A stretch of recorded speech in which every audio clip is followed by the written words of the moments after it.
Okay, hey everyone. I am UD Reviews. I pretty much talk about Better Call Saul because me and my partner are obsessed with it, and we watched episode 8 tonight.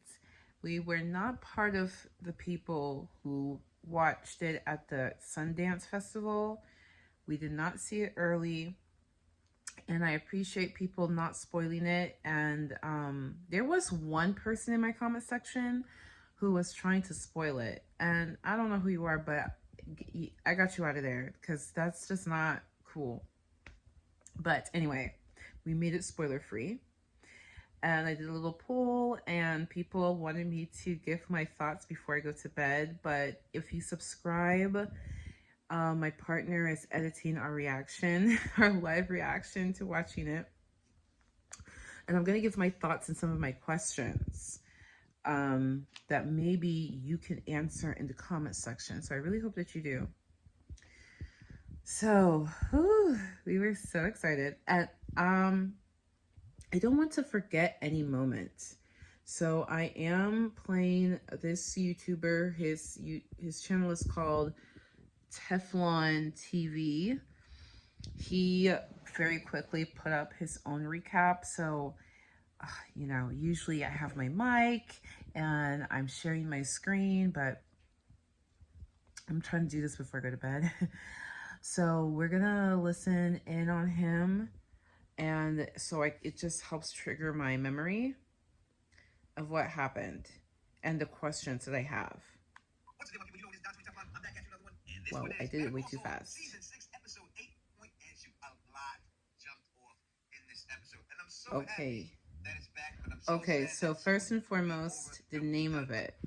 The name of it is Point and Shoot. So it's still possible that there will be an episode titled Breaking Bad, but I just don't think so. I think all of the episodes are going to be blank and blank. And man, Point and Shoot was the perfect name for this episode, was it not? I loved the name of the episode. I'm like, this is so perfect. And I know as the week goes along, all of you smart people, you're going to start connecting dots like, oh, point and shoot, it means more than just, the instructions that he gave to Kimmy. You know what I mean? Oh, by the way, obviously spoilers for the episode. This is not a spoiler-free review, okay? Just obvi. All right. Let's not get into that. Let's go through exactly what happened in this episode. Right, let's go through exactly what happened. I just got to get to it right now. Same Teflon. What up to my thugs, nerds, freaks, and geeks? You're now rocking with the best of Don Tony Teflon. If you can, please subscribe. If you like gold, so if a subscriber who leaves a comment, dollar, Amazon to it. Let me just say that everything they said that happened in the leak did happen in this episode. I will break down the episode. Okay, so apparently this guy spoiled it for himself. I don't know why you would do that. This is definitely an episode that my friend Courtney's review, she was like, no, don't spoil it. Don't really spoil this. This is an episode that you don't want spoiled, and she was 100% correct. I'm so glad. I am so glad I didn't, let myself get spoiled.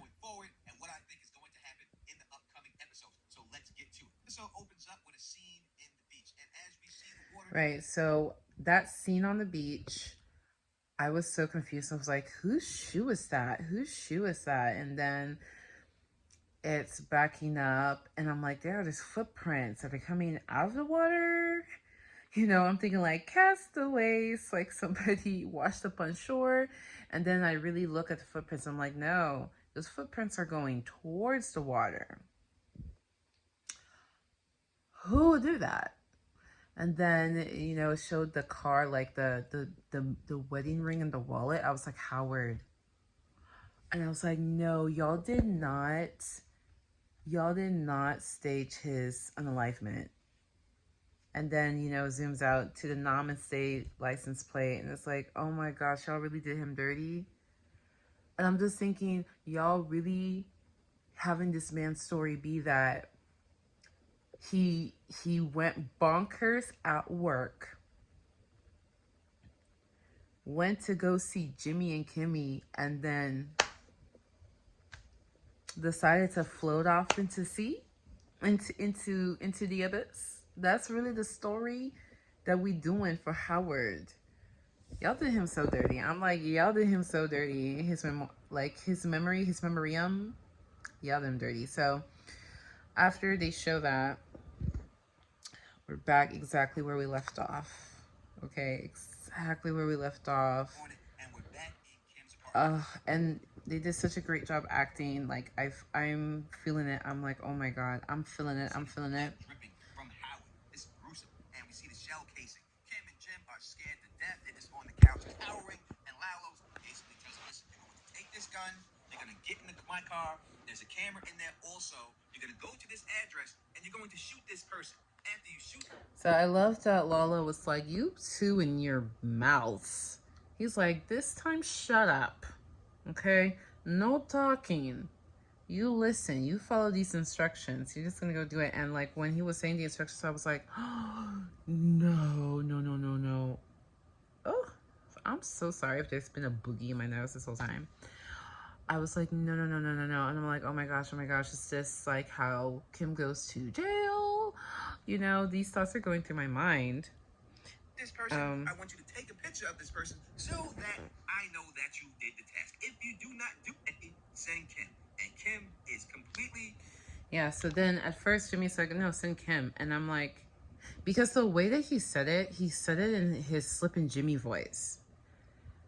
You know what I mean? Like his Slippy Jimmy, like the first time this event happened, that what Lalo unexpectedly comes into their home, he is stunned because he's like dealing with PTSD, but this time around he's able to he has his wits about him enough, and he puts on that Slippin' Jimmy voice, and I'm like, oh, okay, what is this, Jimmy? What's the plan? What is this? And he's like really adamant about it, and I'm like, oh, maybe he's like trying to give her a chance, like try to give her a chance to not be alone with freaking Lalo, who knows, it's safer to not be around Lalo than to be around you know, give her a chance to run out, to do whatever that comes to her beautiful smart mind. And of course Kim, she's either way freaked the F out, and she is, I am honestly really surprised with how cool Jimmy is able to keep himself under pressure. And here's the thing, Jimmy has done Slipping Jimmy around death before. Okay, his friend Marco, remember? So this is kind of not new to Jimmy, you know what I mean, like a casualty in the midst of a slip. Jimmy has lived through that before. Kimmy has not. She's never. And yes, I'm sure beyond her wildest dreams, she did not ever imagine some little shenanigans could lead to this. She's losing it.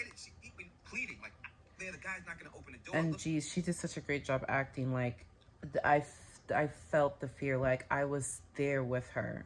If people look at her, then you know they're gonna open the door. And he's playing on Lalo's, thinking that Kim is hot. He's mentioned this many times. So this guy's like saying that Jimmy was playing on Lalo, thinking Kim was hot, and I was like, huh? And I'm like, oh, I know what you mean, but it's not simply Kim is hot. You don't want her to be unalive, do you? It wasn't like that. It was kind of like Jimmy's right that women just are not as threatening as men. Like if there's a stranger that's knocking on your door, you're gonna feel less threatened seeing a woman than a man. And yeah, I think he did play a little bit on, you know, come on, you know she's a better choice. Like you would, if you saw her at your door, you'd open it, wouldn't you? Because he knows that Lalo finds her attractive. And yeah, and then later on again, Lalo's like, how did you upgrade to a girl like that? Which I feel like it's just so, like these actors are old. I don't know. Is it offensive to say that they're old, or should I say older? Like, what's, or mature? But these actors are like older than what I'm used to watching on TV. You know what I mean? All of the actors, all of the actors. I'm used to watching people who are in their 20s and 30s act and be the main characters. And that's one of the reasons why this show is so refreshing to me, because like the characters are like older people. I don't know. It's just really refreshing to me. It's refreshing to me for me to see like represented old, like there is life after the age of 35. You know what I mean? Like it's refreshing to me. I'm not that age yet, so it's not like representing me, but it's representing, you know, an age in life that, you know, many of us will make it to. I don't know. That's so refreshing to me. So to hear a woman of her age be referred to as like a girl, like some girl that you got with. Oh wow, you got to get with that girl. That's the way that like, I don't know, that's the way we talk. It's refreshing to hear. I don't know how to explain it. If you know what I'm talking about, you know what I'm talking about. It's like low-key refreshing. Okay. Hey, you went up in life by getting her. So Jim knows this. So he's like, no, she's not. You can trust her. He knows she's not going to. Then he's looking at Howard. He's realizing like what these. Oh yeah. So when he ties up Jimmy and he's like, guess who came to my house the other night? And guess who let them in? Nacho. And guess who Nacho introduced me to? You. And I was like, no, because y'all, that has been my theory this whole time. My theory has been that Lalo will assume Jimmy was in cahoots with this, with the betrayal. And I was just like, no. I was like hoping that Jimmy could like talk his way out of that accusation, but he doesn't. And this is the moment that explains why when Walter White and Jesse Pinkman in Breaking Bad take Saul Goodman to the desert, and he's like, it wasn't me, it was Ignacio. So remember, my theory before was that he actually does rat on Lalo to the lawyers, to the court. That's what I thought would happen, but it wasn't me, it was Ignacio. It's referring to who sent all those people to my house and unalived all of my workers who, you know, I care about them, all the people who live on my compound. So we get the answer to that. So I'm excited that we got that answer. And then, yeah, that moment where Jimmy falls and he's looking Howard in the face. Ugh. I was just like, when they showed that shot, I was just like, ugh. Consequences really have to face when she thinks about. I think she goes up to the door. Okay, so as she parks, and I just find this so interesting because she parks, you know, the way that Walter White parked in Breaking Bad, when Walter White was thinking of going to literally do this exact thing. Like, what? Do y'all remember Walter White parked up the street and tried to walk to Gus's house, and he was gonna do the same thing. He was gonna do a point and shoot. He was. And then Tyrus, I think it was Tyrus. Yeah, Tyrus calls him like, get back in your car. Get back in your vehicle. So this scene just felt so reminiscent of that. So it just kind of felt like, yeah, nobody's gonna get banged right now. Like, it's not gonna happen. My babe was like, oh, do you think Gus is gonna answer the door? I was like, hell no, Gus is not gonna answer the door. Gus has not been living in his house for like weeks. Gus has been living next door. He's not the one who's going to answer the door. And I was like, yeah, she's not, nobody's going to get shut up right now because it's too, it literally parallels the Breaking Bad thing. I was like, Mike is going to see that it's Kim. Mike is going to see that it's Kim. So he's like, they're going to be like, what the hell is going on? And yeah, that's what happened. Like Mike, disarms her, pushes her inside. It's like, okay, what's going on? Why did he send you? And I feel like, I don't know. It could have just been like the heat of the moment, but I just kind of feel like, Mike, come on, like, come on. You heard him say to Hector that, oh, he's gonna get Gus tonight, right? So he has some, and who does he send? He sends Kim Wexler. So like, like there's a plan going on. I feel like in the heat of the moment, I've never been in law enforcement or anything like that, but so I just understand that on that kind of job, we don't have time to play detective, as he says. We just need to handle the imminent threat. We need to handle the immediate imminent threat. So yeah, so Mike and his guys go to Jimmy's house, and I think this was the plan all along. For firstly, misdirecting the crew to pull guys off of all the other places they were watching and focus them on Gus's house. Then sending Kim. Lalo knew. So, okay. I have to explain this a little bit because my partner, I don't know, he's like, I don't know about this yet, but so Lalo assumed Jimmy and Nacho were in cahoots, yeah? So that probably means he thinks they're in cahoots with Gus too. And yeah, I don't think this was explicitly said, but come on, like we know. I mean, come on, we know that Lalo believes Gus is the one who sent those militants to his home and used Nacho as a, what's it called? Trojan horse, right? So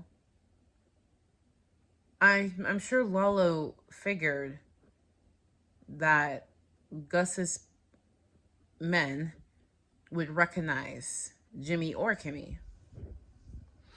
He knew they weren't going to get, nothing was going to happen. He knew she was going to tell him, hey, go back to my house, go back to my apartment, please. Which will again misdirect the men and have the men leave, whatever men that were left at the lavanderia, have them leave. And there's no more guards at the lavanderia. That was his plan. Apartment to take care of Lalo.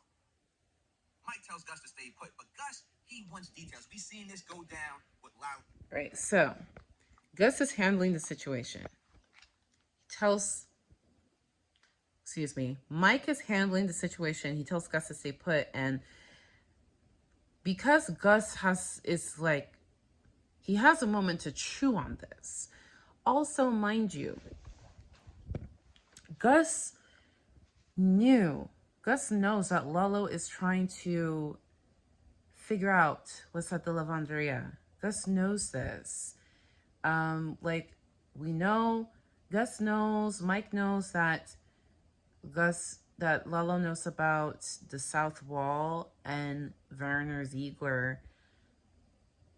And yeah, I don't know why this hasn't crossed Mike's mind, because Mike has still kind of been acting oblivious about Lalo's interest in the lavanderia. That episode where Gus asked Mike to take him there. Mike was just kind of like, why?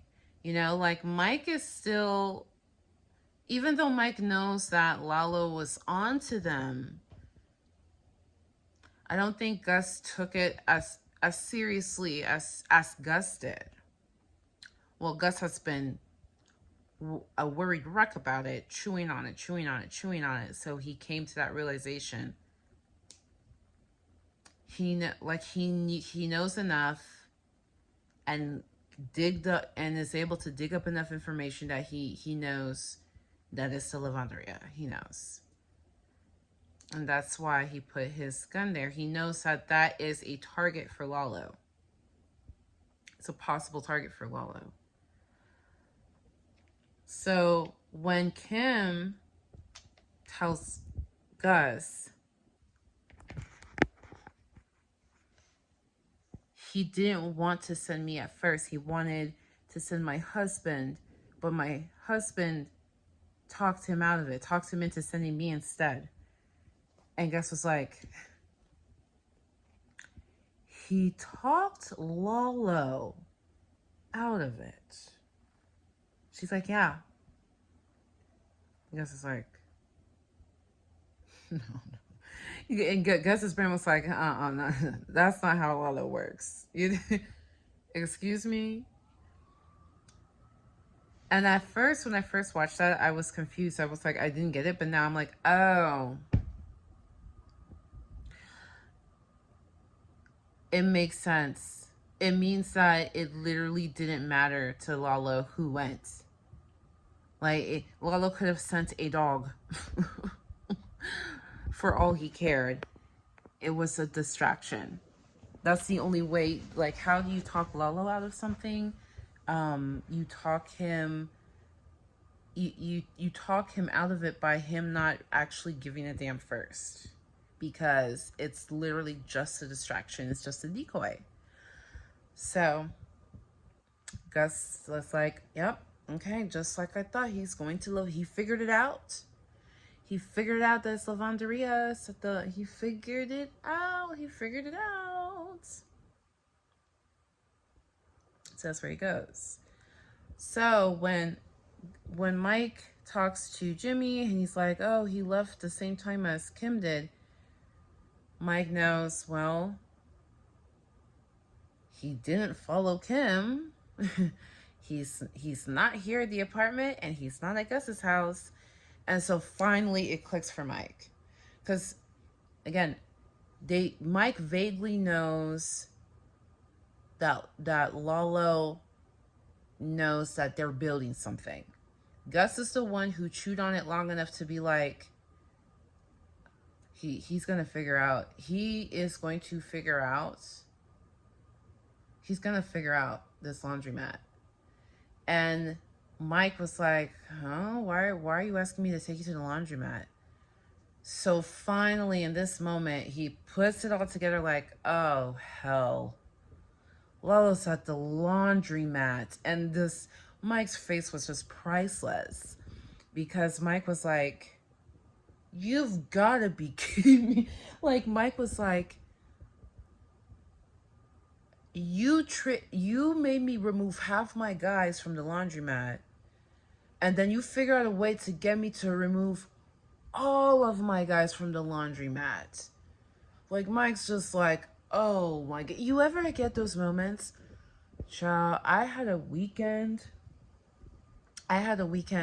full of those moments where you're just like, I really should have known better. I really, truly should have known better. Oh, wow. Okay, come on, pack it up. Let's go. We got to effing go. So, okay. Let's see if I'm forgetting anything else before I continue. Right, he wanted exact details, and that's exactly what Gus wants from Kim at this time. It's out. You don't want to disturb the neighbors, but he plans on taking Lalo out, thinking Lalo is still there. But then Gus goes, and he heads back to the laundromat. Knowing that something is up. He doesn't know exactly what's up, but has some suspicion that something's going on. Okay, so I had to rewatch the security footage. I thought Gus saw Lalo in the security footage, but then when I rewatched, I realized that nobody saw him. He slipped in while everyone was running around, so nobody was watching the security footage to see Lalo slip in. So it's literally a hunch. It's literally just process of elimination using big brain logic to be like, Lalo's probably at the laundromat. So Gus is gonna go, and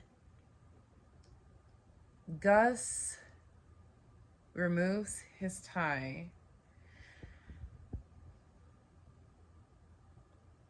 Yeah, he removes his tie, and he seems nervous, but it's not the same nervous as all this season. Like all this season, his nervousness was so uncontrolled. This nervousness was a controlled one. So this, to me, I felt like, oh, he's getting into his stalking prey mode. He's getting into his, you know, I will kill you in the night. He's getting into that mode. He's getting into his a baby's gotta do what a baby's gotta do mode. For those of you who watch Rugrats. And for those of you who are older than me, I don't know what that reference is. Like, if you remember Rugrats, and Tommy Pickles would always say that. And as a kid, I'm like, I betcha that's from some kind of old movie that was popular before I was even alive or conceived of. But I have no idea what. So anyway, I haven't had that thought in forever. If you happen to know, what is that referencing? A baby's gotta do what a baby's gotta do. What is that referencing? I'm assuming the original line is a man's gotta do what a man's gotta do. I don't know. Random tangent. I do that a lot, by the way. Welcome to my channel. So, while he's at the laundromat walking around, all of a sudden he hears. So, Gus notices the fan of the laundromat. He notices the fan is not spinning like it's supposed to. The fan is supposed to brrr. The fan was spinning fast. And if you pay attention, when you see Lalo, he's breaking in, the fan is spinning fast. And then he unscrews, he unscrews the electricity. That was the electricity to the fan. So now the fan is not spinning. Well, it's not motorized. Like, it's spinning, but like, come on, like, like when you turn off a fan, you cut the fan's power. It doesn't just stay still. It's like slowly turning. Like the momentum is like slowly going slow. So I guess it's like, okay, he's around here somewhere. And then he saw the bag moving. He's like, okay. Then pow, pow, pow, pow. It's time for the showdown. Shots ring out. And my partner was like, oh, this reminds me of when in Breaking Bad, Walter tried to put a La Bomba on Gus's car. And Gus was about to get in the car, and like he just had some feeling. He's just like, something else feels off. And he like turns around and it's like, what is that spidey sense that you have, Gus? But yeah, you cannot defeat Gus. Unless you know his soft spot, which is a Salamanca, okay? Which is, you can't do it. Bang, bang, bang, bang, bang, and all of the men are. I need to know the exact answers to left, and this lets Mike help. And let me tell you, I had a great time watching Mike get to work. Usually I'm seeing Mike wait. I'm seeing him like run errands and wait. You know what I mean? But it was so exciting to see Mike like, okay, you go here, you come with me, let's go. Okay, I need you to tell me exactly this information. Hold on, can you calm down? Calm down. We will handle this. Tell me exactly what you know. All right, guys, we got to go here today. I loved watching Mike take charge and get the job done and handle this situation where emotions are high and there's so much fear and uncertainty, and he is handling it like a boss, like a G. I'm like, that's my man, Mike. Mike, if you don't know, is one of my favorite characters of the whole franchise. So this was a delight for me to see him just get into go mode, get into gear. I loved it. That Lalo had a scheme and that he's coming to get Gus. It takes Gus's time. All right, what so else here? Family and become a boss of his own, and then he forces Gus. Okay, so Lalo. So for those of you who thought, oh, Lalo's pointing it at him and this is the end, no, you gotta remember that Lalo needs proof. If Lalo didn't need this proof, then he would have been dealing with Gus directly a long time ago. This whole cat and mouse has been about Lalo being suspicious of Gus and trying to out whatever plan Gus has. And Gus had a great plan, and Lalo, being his twisted, happy-go-lucky self, he is acting like his best friend just bought a new Jaguar or fancy car, and his friend's like, hey, check out my car, man. He's like, oh my God, man, like, look at this, man. Like, he's acting like his friend just, like, became a first-time homeowner, and like his friends just showing him around the house, and it's like a really nice. I was like, this is your first home, and it's a baller home. Like, that's how Lalo's act. Like, Lalo is something else, man. I'm like, bro, you about to off this dude. You acting like he just got the new PS5, whatever, like totally sold out. Like he got the Jordans that nobody could get. You know, like Lalo is. I'm like, Lalo, you are something else, okay? But I was really excited when they go into the secret lab, because I'm like, okay, it's time for the plan. It's time for the plan in the dark. And that's how I started like this channel. I got like a copyright claim, because every time I talk about that, you know, remember that scene where Gus puts the weapon and hides it there? And I was like, yo, something's gonna happen in the dark. Da, da, da, da, dancing in the dark, dark, dark. That song. I don't know if you remember that song, but it was so cool because I'm like, it's about to happen. It's about to happen. And Gus gives that speech. And I'm like, all right, my guy, just take a few more steps, my dude. Just take a few more steps, my G. It's about to go down, my guy.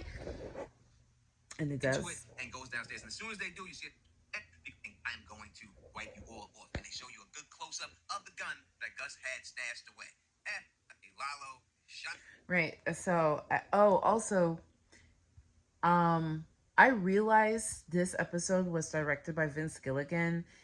So some people, they knew it right off the bat. Like, some people are like, oh, when I saw that beach scene in the opening, I knew that Vince Gilligan directed this one. Okay, well, I'm not a film buff, okay? I don't know, like, all the film techniques and stuff like that. But what I do know is that Vince Gilligan has an eye for detail. He just has a special eye for detail. And he has an eye for providing detail that sometimes the other directors miss. Sometimes the other directors don't provide that same detail. You know what I mean? So when they closed up on that fan, I was like, oh, this is Vince Gilligan. When they closed up on that fan, I'm like, this is Vince Gilligan. And now looking back, I'm like, there's other things about it that's very Vince. Like when Mike is walking to Gus after bringing in Kim, the way the camera is like shaking, I'm like, oh, this Vince. I was like, oh, how did I miss that? That's Vince. That's a Vincey view. Anyway, if you are really into film, like take notice of little cinematic details that you really, or lighting details or framing details that you appreciate, and you'll be like, oh yeah, that is very Vince. And laid out Lalo is. Okay, so what I couldn't believe, so I'm like, Gus, you are very lucky. I was like, Gus, you are too lucky. You're very lucky, because you only had one bullet in that weapon. Just one. And you shot in the dark. And you Okay, people can be in point blank range and not even get that. I'm like, you are way too lucky, Gus. You have way too much luck. I don't know how far. I'm like, oh, child, you got away with it. That's your one luck card. That's like, how many luck cards does each character get? Because eventually you ran out, but that was one of your luck cards, my guy. Like, Shocking to see Lalo like. it was shocking. It was so surreal to see Lalo. Like, remember that episode where the dude hits him with the less lethal side of the axe, and we see Lalo get hit for the first time, and we're just like, whoa. Like, there's something about Lalo getting hit that's just like impossible. But seeing Lalo laid out like that was so surreal. Like, you got him. If it literally felt like you ever have a bug in your house or like a mosquito or something, and like nobody can get it, and then like you finally flack, and like it's like, yo, you got it. That's what that felt like. It's like, wow, you actually got it. No way. It was so surreal. And like, as he's laying there, at first he's not smiling, and I'm like, this dude is crazy. If this dude smiles right now, if this dude starts smiling as he's bleeding out, I am thoroughly done with you. And then this dude starts smiling as he's breathing his last breath. I'm like, you was born a troll. You finna die a troll. You was born this way, and you finna go that way, my G. I mean, what more can you ask for than to go with a smile on your face? Oh, Lord, I'm just like, this dude is so good humor. And like, as crazy and out there as Lalo is, there, in some aspects I admire that. In some aspects I've actually tried to adopt it into my life, where you just you appreciate things. You're like, instead of having a negative attitude, just be like, that's actually really cool. I told Bay to put Drano in the drain every night so these fruit flies don't come, and I don't know if he did. I don't think he did, because there was too many fruit flies right now. Anyway, yeah, like, in some ways you can respect it. Like, you are never coming back, my G, and you're finding the humor in it. You're finding the amusement in literally every situation. That's admirable in its own way. Lay it out. All right, let's see one what last else. little laugh and smile, and then dies. Gus grabs his vest. He sees that the bullet was seen in television. Straight up, it was just magnificent. Lalo going out like that. That scene, just a magnificent scene. Finally handled, and Lalo back to business as poet. I'm gonna need you to open and close, and I'm gonna. Oh yeah, so I loved how he called Lyle, and Lyle finally gets his promotion.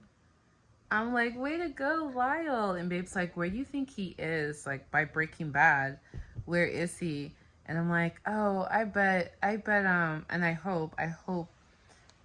bet that Gus promotes him to start working at a different location, and like makes him like the regional manager, and he like, I'm sure he promoted him up, and that would be a great explanation for Lyle, because I think Lyle's a great word. Like, this dude, tell me why, like, this dude is going into work singing like the commercial of his job. It would literally be like if you worked at McDonald's and like you're opening up and you're like, I'm loving it.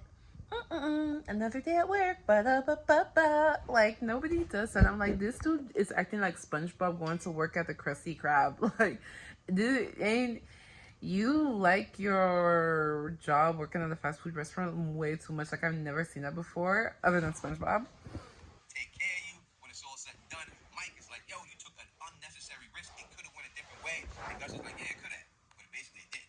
Okay, so this part where Mike's like, how did you know that he was at the lavanderia? And Gus is like, I didn't. And so I turned to my babe because my babe, he is not an evil mastermind, but he has personality traits of Gus and also of Walter. And I mentioned in my last video, his name is Walter. That's kind of how we connected, like the first time we met. I was like, your name's Walter? Like Walter White from Breaking Bad. But my babe is like, he just has Gus's personality. Like he places, like the man when he comes home, you know, most people, you just toss your key somewhere or like in a bowl, or like you just hang it up or something. He will place it like this and adjust it, like make it like perfectly perpendicular. This man, like when he takes off his shoes, it's like he is so like us, like all those little manners, he's so like us, like that.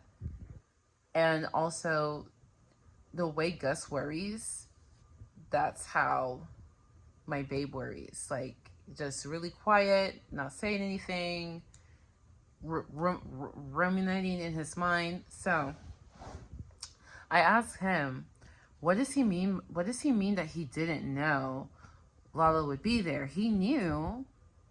That's why he asked Mike to take him there so he could plant the gun. And my babe was like, no, he didn't know. He was just prepared. And I was like, oh, okay. Like, no, I didn't know that would happen. I was prepared in the case it happened. That's what he means. And my babe's like, yeah, that's what he means. I was like, So Mike was like, it could have gone, this night could have gone a totally different way. And Gus was like, yeah, it could have. And so here's how I interpreted it. And I would love to hear your thoughts, because I feel like everybody's interpreting that conversation a different way.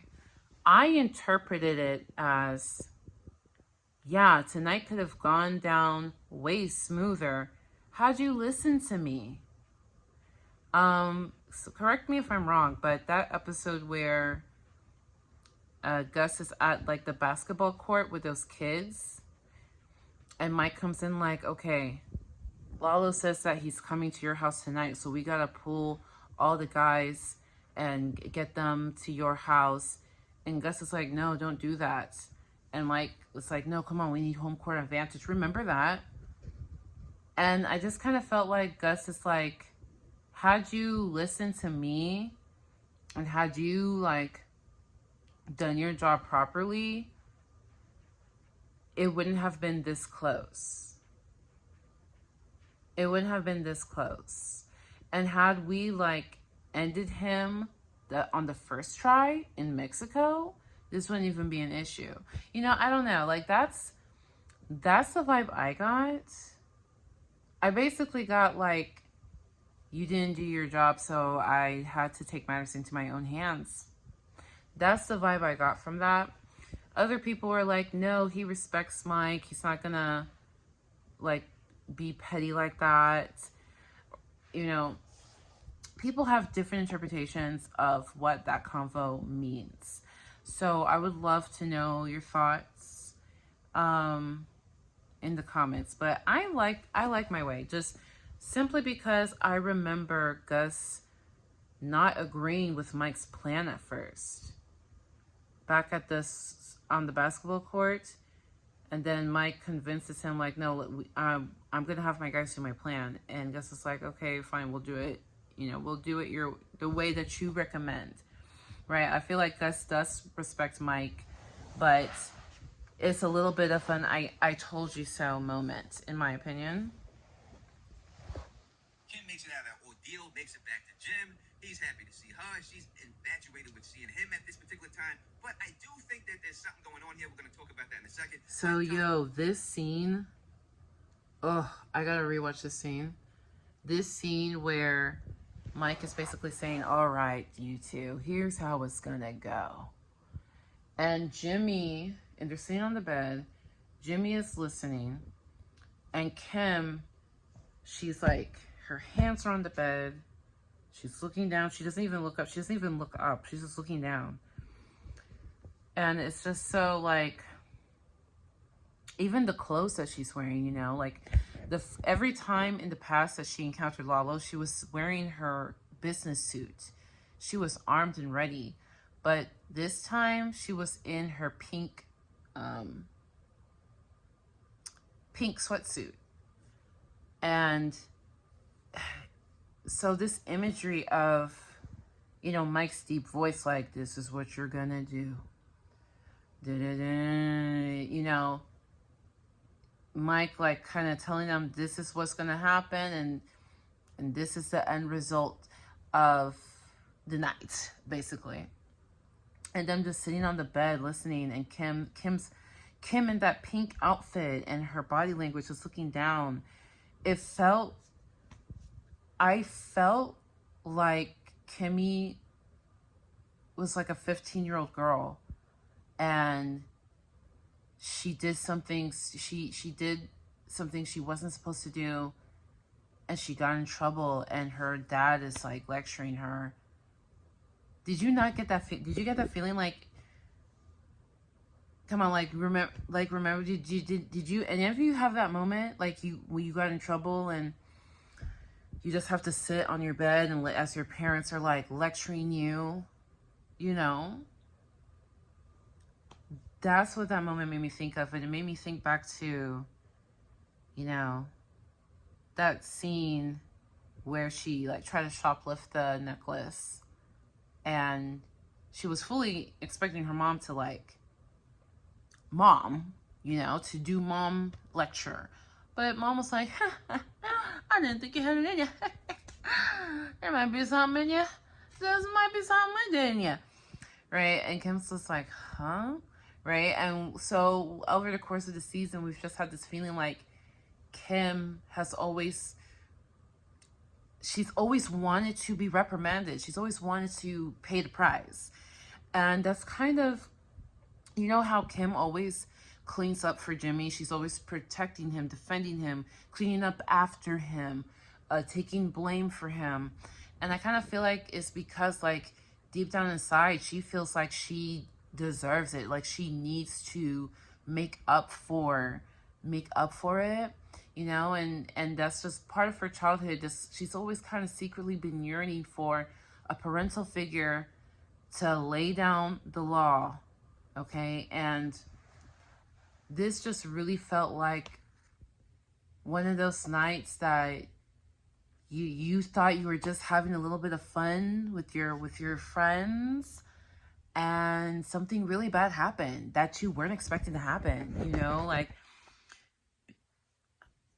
I never did anything that bad, but, you know, like, you've heard stories like, oh, we just wanted to go out and, you know, have some drinks, and yeah, we're underage, and we didn't tell you where we were going, but we didn't think anything bad would happen. We just thought, you know, who cares? It's just a couple of drinks. But so-and-so ended up drinking and driving, and it did happen, you know, or something. You know what I mean? Like, you do something silly, the end result was like so bad, you did not know it would be that bad, and you are in deep, deep trouble. That's what it felt like. And it felt like a moment that should have happened in her youth that didn't.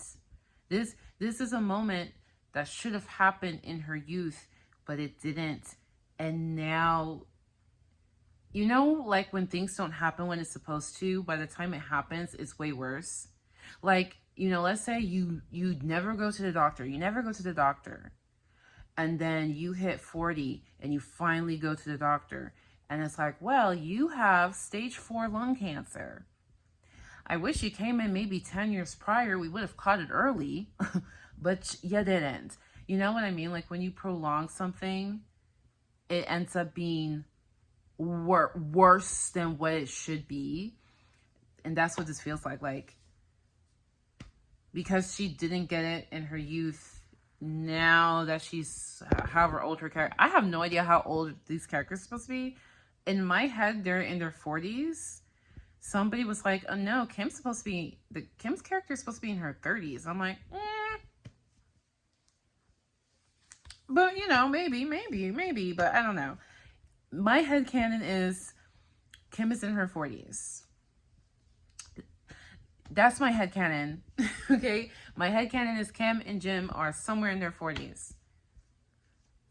Maybe if you really want to push me, maybe Kim's 39. Anyway.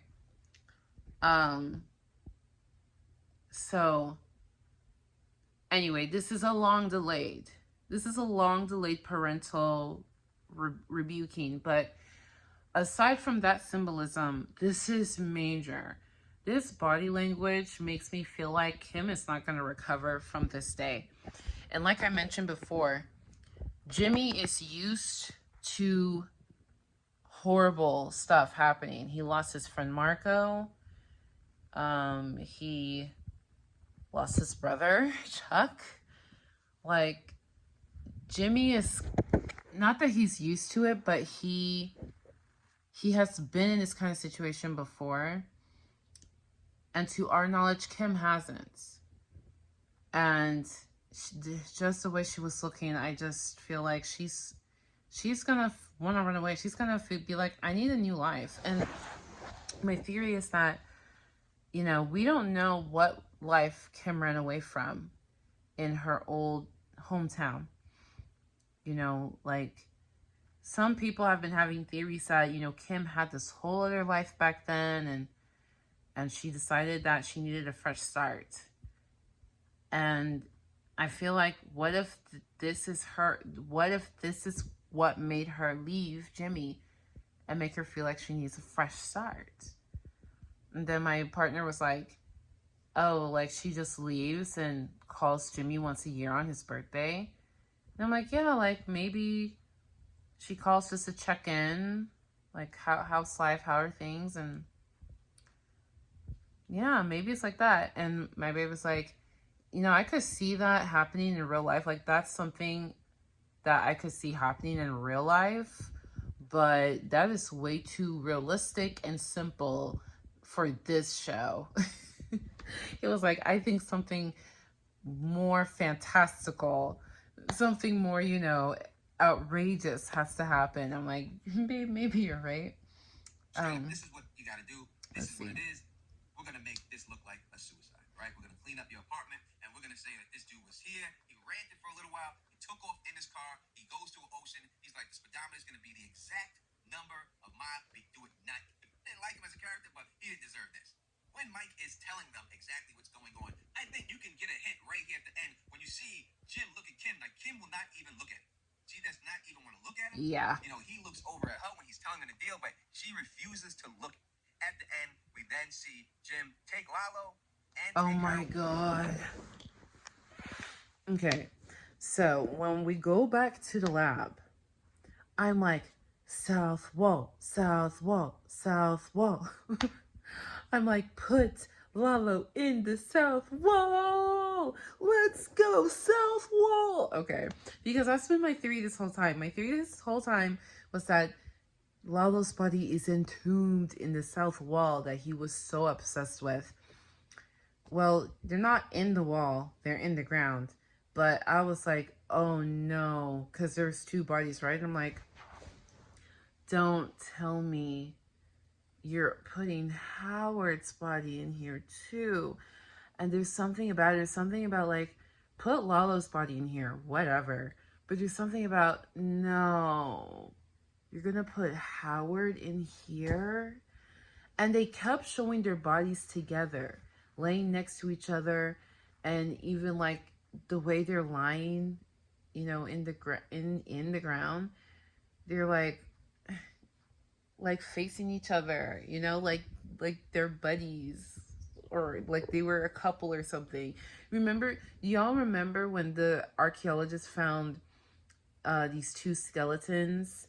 Like, they dug up these fossils of these human skeletons, and like the way they were laid down, it looked as if they died hugging each other.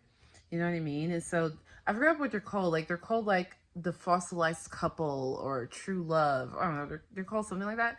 But low-key, like, y'all, like, they kind of put Howard and Lalo together like that. And I'm like, this is crazy. It's like yin and yang. It's like these two completely opposite spectrums of the law, like completely disobeying the law, and you know, a lawyer who's supposed to defend the law, and these two people who have nothing to do with each other. Like, they would never have crossed paths ever, ever, never, ever, ever, if not for Jimmy McGill. And let's sprinkle in a little Kimmy at the end too. But oh my God, it's like these two worlds, these two completely different people who have nothing to do with each other and would never have anything to do with each other, lay to rest together like that, facing each other as if looking at each other. Well, I guess technically their heads were like turned or something. I don't know. Yeah, I don't want to think about that. Anyway, it's just wild. I'm like, oh, I can't wait to hear, like, you know, those really smart people who make video essays. I can't wait to hear you analyze the symbolism of that, because that definitely means something. So, and dump them in the grave together. I mean, they don't deserve. So also, I thought about how, like, the creators of the show were like, yeah, like, by the end of Better Call Saul, you're gonna, when you rewatch Breaking Bad, you're gonna watch it in a whole new way. And I'm like, oh yeah, well now we gotta think about, like, every scene in this lab. We know who's underground, and then people are like, it's the fly. That's why the fly. That's why the fly just wouldn't leave in that one episode. The fly was looking for Howard. Be in the grave together. You can see that he didn't even want to do it, but that is where it is now. That is basically how it ends. I'm going to touch on a couple of points right now. Oh my God. This is so gross. I don't... You know, Jim tells Saul that Lalo's not coming back. You know, I would think that from what we've seen, he doesn't know. Right, so Mike tells Jimmy he's not coming back. Oh, but what if he comes back? He's not coming back. And see, this is exactly what I told y'all. This is exactly what I told y'all. Because y'all were like, oh, well, Lalo's alive. And I really tried to somehow imagine, like, if that's even possible. People are like, no, Lalo's alive. I'm like, no, y'all, like, they just didn't tell Jimmy that he is dead. They didn't provide Jimmy proof that Lalo is dead. So that's always a possibility, because you said he was gone before and then he pops up at your place of residence. So that's always going to be in the back of his head, like, well, you told me he was gone before, and he almost offed me and my wife. So forgive me for not taking you at face value again. But yeah, so that explains, it wasn't me, it was Ignacio. Lalo, no Lalo. That line is finally finished, y'all. That line that sparked the creation of two characters, yo. That throwaway line sparked the creation of two characters. And we were wondering, okay, why does he say it? Why does he say that? And this episode, that mystery can finally be laid to rest, y'all. And that makes me feel really good. And that makes me feel like we are closing in. We are really wrapping things up here. But the way Jim said it, he has to know that he means he's not coming back. He's gone. That he's dead. So I'm going to have to suss that out exactly why. No, dude, you don't have to suss it out. What you need to do, Teflon TV, is watch me up to the 59-minute mark. Because you know I'm right. You know I'm right. No, I'm sorry, period. You know I'm 100% correct. You know it. You know I'm 100% correct. Put it in the comment section if you know the exact reason why that is. I also want to say that this is the end of Jim and Kim, 100%. She is not going to be able to deal with.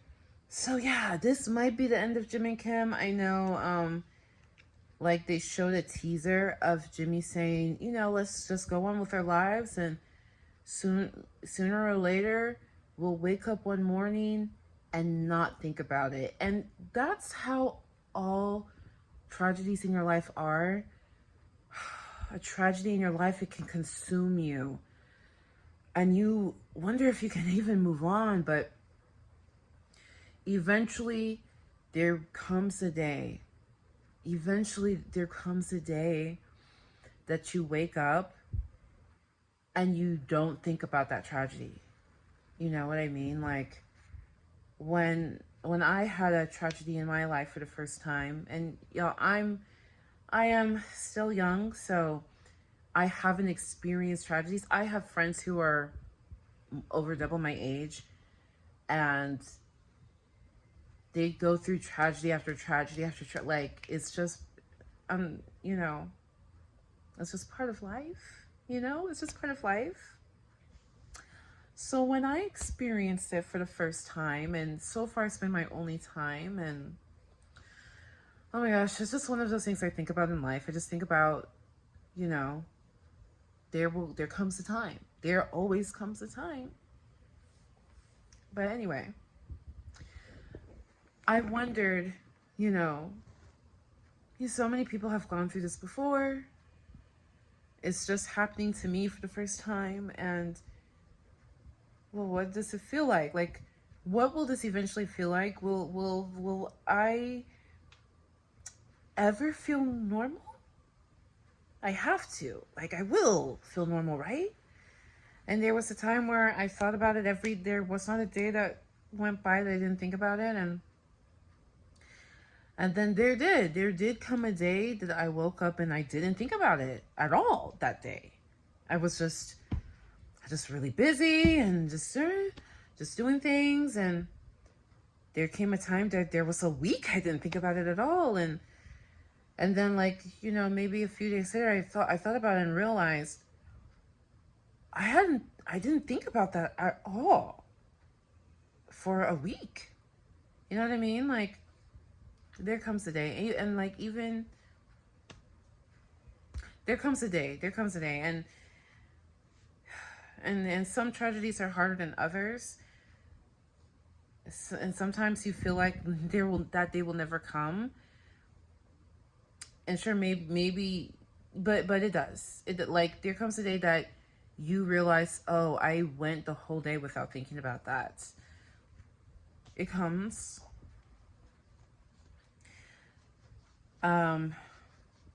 Anyway, that line was just so like, God.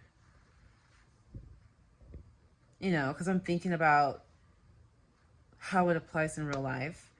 And I'm like, that has to be Jimmy talking to Kimmy, because I can't see Kimmy getting over this. I can't see her getting. That's the kind of thing that I think Jimmy would think Kim needs to hear. And I guess we'll have to find out till next week to see if it worked, if it satisfied her, or if she couldn't take it, or something else happened. Oh boy, that episode was crazy. Let's finish this video. This at all, I'm telling you that this is the way it ends for them, and that's what we're going to see in these last couple of episodes. In the comments, register across the realm, and as always, subscribe. And until next. All right, so let me see I have the episode up to. Let me just see one more thing. If I covered everything. Yeah, I think I covered everything.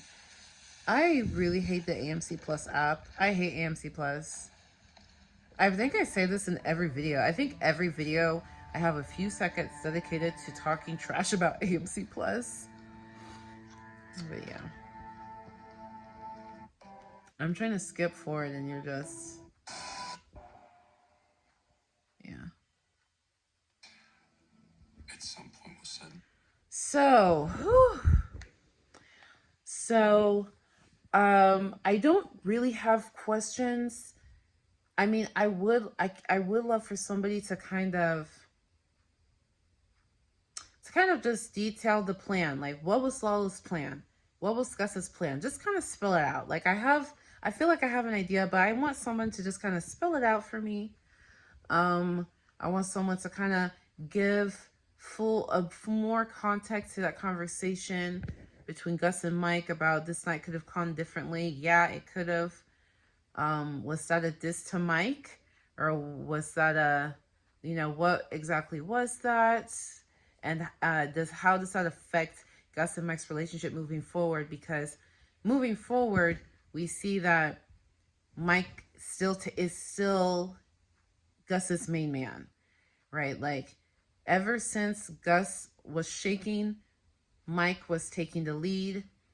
And we see that even with this night's craziness, Mike still takes the lead. Mike is still Gus's main man. Mike has taken the main man position over Tyrus. Did you notice that? Did you notice Mike was ordering Tyrus this episode? Was it? Yeah, please correct me if I'm wrong. I believe Mike was ordering Tyrus around this episode.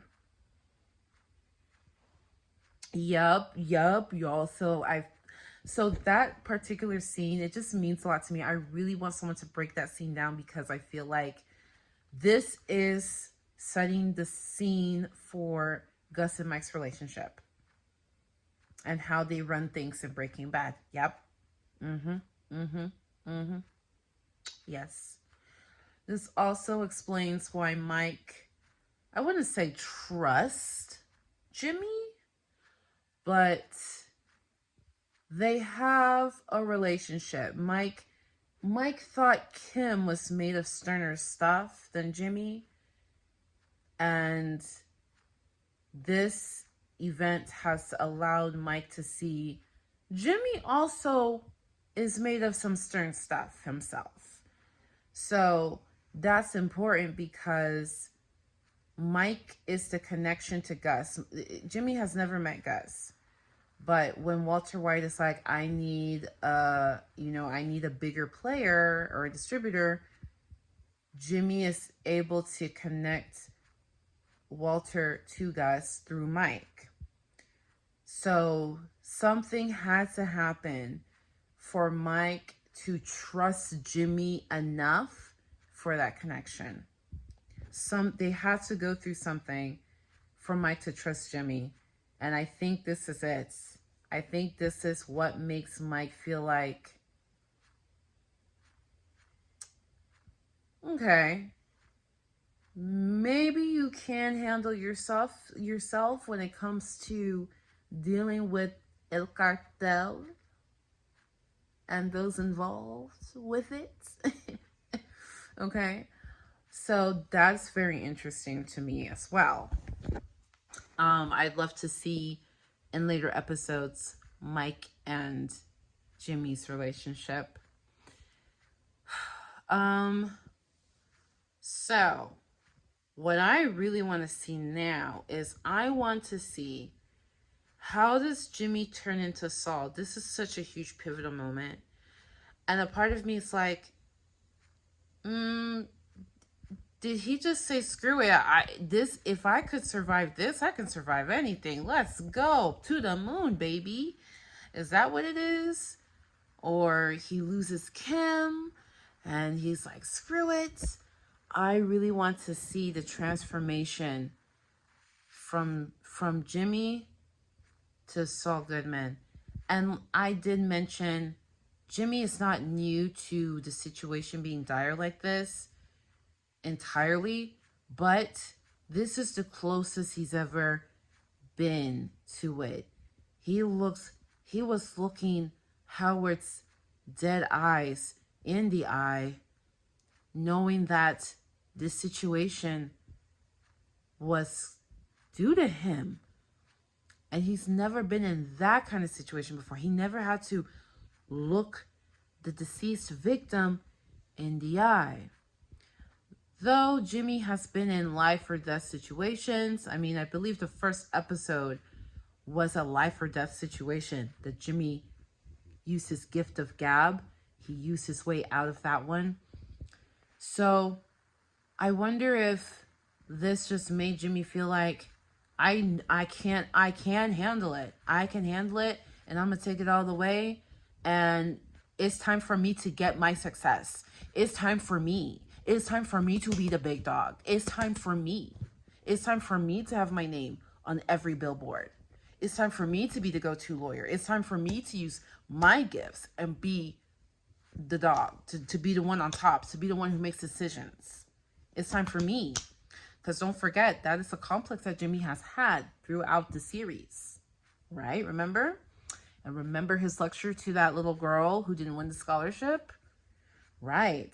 So I can't wait to see how he turns into Saul and how this event impacted that, how it impacted Kimmy, and how we get to this. How do we get to Saul Goodman's office? Was Kimmy around when he made it? Who helps him? Did he alone hide the money behind the wall? Who put the money in the ceiling? Because in my opinion, in my theory, I don't think Saul Goodman put that money back in the ceiling himself. I think somebody else did it for him. Yeah, I know a lot of people are like, no, he just forgot where it was. And that's possible too, but the way he was so surprised money was still in that bag, either he did not put the money up there, or he told somebody that there was money up there and he was expecting them to steal that money or something, you know? And he's like, yeah, honesty prevails. So he was surprised that whoever knew about that money bag was honest and didn't take the money. Oh, gosh. So those are my questions. If I come up with more, don't worry. Babe promised me that he is going to edit our reaction video. So when he's done editing that, I will put it up. We'll put the raffle winner for our Amazon gift card for reaching 100 subscribers. And I need to go to bed. It's way too late. It's way too late. Oh, I'm so annoyed. It is so much later than what I wanted to stay up at, but worth it to put my commentary out here. I know everybody else who's posting their reaction, their video is only like 10 minutes, 6 minutes long, but I'm a talker. I gotta talk it out. I just gotta talk it out. That's why I made this channel. I appreciate you for vibing with me this evening. I'm going to go to bed. I can't wait to see everybody else's reactions and videos and to see your comments. Until next time, bye.